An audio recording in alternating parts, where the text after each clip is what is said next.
आज मैं आपको कोई नुस्खा नहीं, कोई तेल या शैम्पू नहीं बताने वाली हूँ। आज मैं आपको आपकी माँ की याद दिलाने वाली हूँ। सोचिए, जब आप माँ के गर्भ में थे, आपको भोजन कौन देता था? आपको पानी कौन देता था? आपको जीवित रहने की शक्ति कौन देता था? आपकी नाभि। वही नाभि, जिसे आज हम सिर्फ एक छोटा सा निशान समझकर भूल जाते हैं। लेकिन प्राचीन ग्रंथ कहते हैं, नाभि वह द्वार है जहाँ से जीवन और पोषण शरीर में प्रवेश करता है। और जब यही द्वार कमजोर पड़ जाता है, तो सबसे पहले असर दिखता है हमारे बालों पर। आज के इस वीडियो में मैं आपको बताऊंगी, माँ के गर्भ से बालों तक नाभि का क्या संबंध है, प्राचीन ज्ञान और आधुनिक विज्ञान क्या कहता है, और वह सरल उपाय जो जड़ से काम करता है। वीडियो को अंत तक जरूर देखिए, क्योंकि शायद आज आपको अपने बालों के झड़ने की असली वजह समझ में आ जाए। जब शिशु माँ के गर्भ में होता है, तो उसकी आँखें, त्वचा, हड्डियाँ और बाल सब कुछ बन रहा होता है। और इस पूरे निर्माण का एक ही रास्ता होता है, नाभि। आयुर्वेद में कहा गया है, नाभि रस और प्राण का केंद्र है। आज का विज्ञान भी मानता है कि नाभि के पीछे एक बहुत गहरा नर्व और रक्त संचार तंत्र होता है, जो पाचन, हार्मोन और ऊर्जा से जुड़ा होता है। जब हमारा पाचन कमजोर होता है, जब तनाव बढ़ जाता है, जब हार्मोन असंतुलित होते हैं, तो सबसे पहले नाभि क्षेत्र सूखने लगता है। और जब नाभि सूखी होती है, तो ऊपर तक पोषण नहीं पहुंच पाता।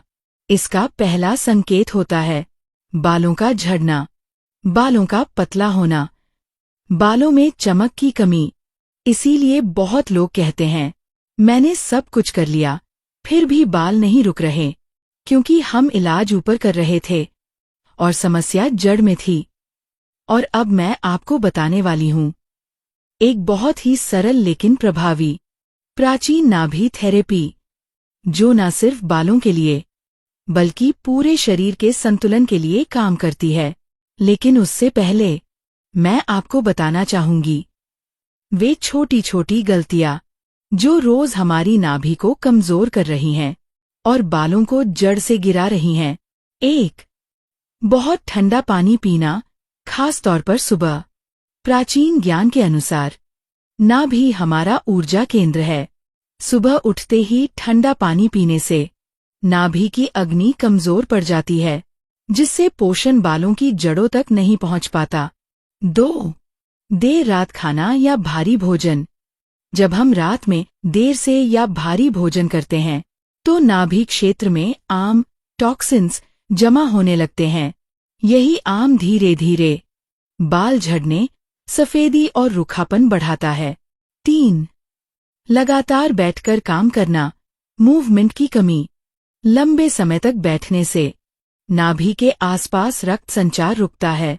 जब सर्कुलेशन सही नहीं होगा, तो बालों की जड़ों को पूरा पोषण कैसे मिलेगा? 4. नाभि को हमेशा ढक कर रखना।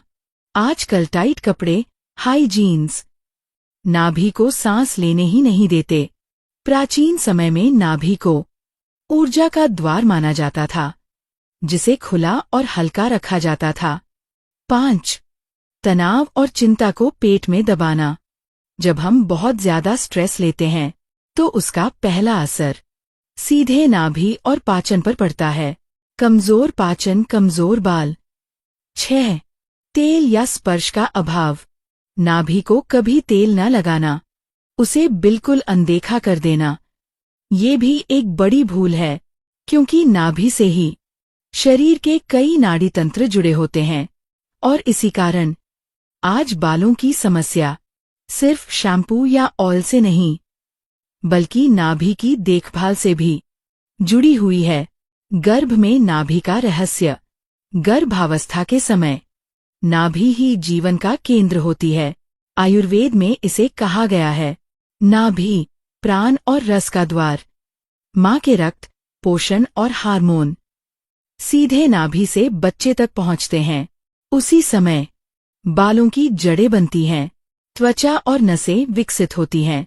यानी बालों का फाउंडेशन गर्भ में नाभि से ही पड़ता है। अब साइंस की भाषा में समझिए। नाभि के पीछे होता है एंटेरिक नर्वस सिस्टम, दूसरा दिमाग, कई ब्लड वेसल्स और नर्व जंक्शंस। यह पूरा क्षेत्र जुड़ा होता है। Digestive system, hormonal balance, blood circulation. जब यहाँ ड्राइनेस, ब्लॉकेज या कोल्डनेस आती है तो ऊपर तक पोषण नहीं पहुँचता और सबसे पहले जो कमजोर होता है हेयर फॉलिकल्स। इसीलिए stress, PCOS, digestion issue, anaemia में बाल सबसे पहले झड़ते हैं। बाल क्यों झड़ते हैं जब नाभि कमजोर होती है? आयुर्वेद कहता है बाल अस्थि धातु का उपोत्पाद और अस्थि धातु बनती है रस धातु से। अगर रस सही नहीं बना तो बालों की जड़ कमजोर होगी और रस की शुरुआत होती है नाभि से। सूखी नाभि के संकेत: होंठ सूखना, कब्ज, थकान, hair fall, thinning, white hair. बहुत लोग सिर पर तेल लगाते रहते हैं पर जड़ नीचे सूखी रहती है। Ancient navel therapy for hair growth. अब आते हैं समाधान पर। एक बहुत ही सरल लेकिन गहरी थेरेपी, नाभि तेल थेरेपी। कैसे करें? रात को सोने से पहले नाभि को साफ करें। 2 से 3 बूंद तेल नाभि में डालें। हल्के हाथ से गोल मसाज। तेल का चुनाव: hair fall plus dryness, cold pressed नारियल या तिल तेल। PCOS या hormonal issue, castor oil plus नारियल तेल। प्रीमैच्योर व्हाइट हेयर, देसी काऊ घी। समय, ड्यूरेशन: इस प्रक्रिया को 21 दिन नियमित करें। फिर शरीर को संतुलन देने के लिए 7 से 10 दिन का गैप जरूर रखें। लेकिन अगर आप और गहरे, स्थायी परिणाम चाहते हैं, जैसे बालों की जड़ों का मजबूत होना, झड़ना कम होना और प्राकृतिक चमक लौटना, तो इस साधना को पूरे 40 दिनों तक भी किया जा सकता है। प्राचीन ज्ञान में कहा गया है कि 40 दिन किसी भी ऊर्जा केंद्र को जागृत और संतुलित करने का एक पूर्ण चक्र होता है। बस ध्यान रहे, शरीर की सुने, अति न करें और बीच बीच में छोटा सा गैप देना कभी न भूलें। जरूरी सावधानियां: नाभि में बहुत ज्यादा तेल न डालें। गर्भावस्था में डॉक्टर से पूछें। साथ में पानी और नींद सही रखें। बहुत ठंडा भोजन रात में न लें।